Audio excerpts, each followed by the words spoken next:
Hi, Clint Brown here. I want to show you something that's been hidden in plain sight in Vault for quite a long time and is a really useful tool for being slightly more productive. And this is the ability to filter based on our results in front of us.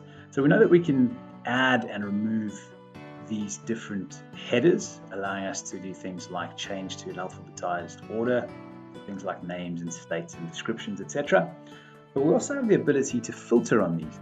I'll show you what I mean in a second. So here's a project of mine that I've been working on, and inside of here I've got some non-compliant drawings.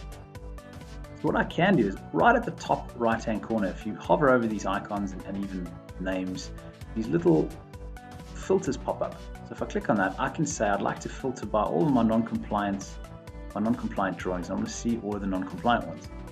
And it comes up and it shows me all of those in a list. This is really useful because I now have a list of drawings to work from that I can go and fix.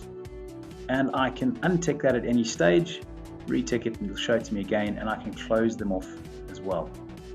If I just go back to my main Project Explorer here, I could now go and say, well, actually, I just want to filter this by everything that's released. So I can choose released and off it'll go. Now, one of the nice things about these filters is that all of my previous filters will show up. So that's pretty cool. But while I'm in released, by choosing another filter, I can add to this. So looking at the new has drawing property, I can choose true, and I can see every component that's released and has a drawing. And in this instance, there's only one. But I could also say, okay, let's edit that filter. Well, now I want to see everything that has a drawing but is not released. So say okay, and it'll show me that.